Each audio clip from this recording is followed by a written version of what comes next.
I stand at the edge of my backyard, and there it is, a squirrel, a small flicker of life against the canvas of autumn's last breath. It moves with such purpose, such effortless grace, that I am transfixed. The cold air wraps around me like a silent reminder of the passage of time, the invisible hands of the season pulling the warmth away. But the squirrel, it seems untouched, as if the cold itself bends to nature's will. I watch as it darts across the ground, a soft whisper of movement, and then it climbs up the trunk of an ancient oak as if drawn upward by some invisible thread. The trees themselves are alive, and they're fading, each one a monument to the transient beauty of life. The leaves, now painted in hues of crimson, amber, and gold, flutter like dying embers from a fire that once blazed but now softens into memory. They fall, not as mere leaves, but as tokens of surrender to the inevitable change. And as they drift to the earth, I can't help but feel they are returning to where they began, completing a cycle that I too long to be part of. The squirrel leaps from branch to branch, as if defying the pull of gravity, and I feel a pang of envy. It moves through this world unburdened, unchained by the weight of thought or consequence, a creature woven so seamlessly into the fabric of nature that it exists in perfect harmony.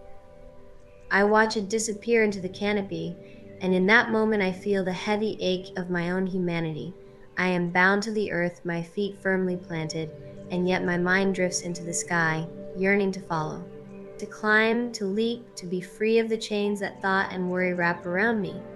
The cold air nips at my skin, but instead of discomfort, I feel it as a reminder life is fleeting, like the autumn leaves, brilliant and alive just before they fall. And in watching this squirrel, I realize that I too crave the simplicity it embodies.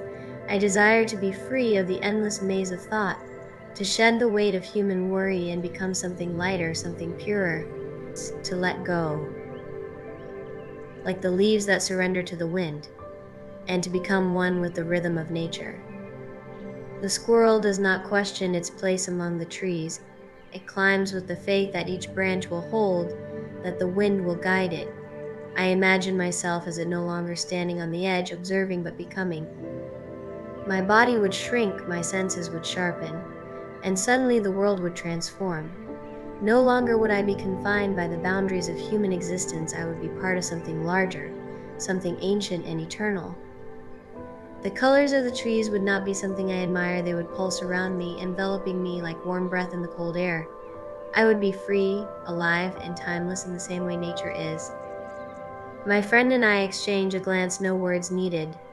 The desire to escape, to shed our human skins and become something else, is shared between us like an unspoken vow. And then, without hesitation, we decide. We become squirrels.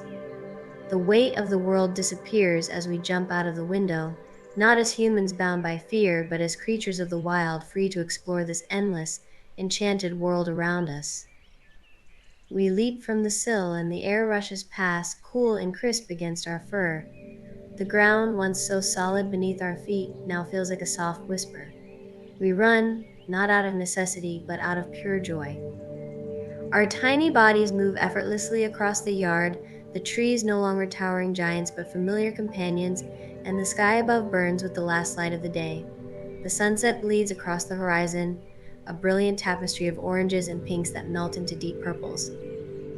The sky is on fire, and for the first time, I do not watch it from afar. I run into the heart of it, to the middle of the road, and there in the center I stop. The world slows. The light bathes me in its warmth, and for a moment, everything is still. I close my eyes, surrendering to the beauty that envelops me. I am no longer a creature separate from the world. I am the sunset, the road, the cold wind that bites at my fur. I feel it all, the rhythm of the earth, the pulse of the fading day, the quiet hum of existence.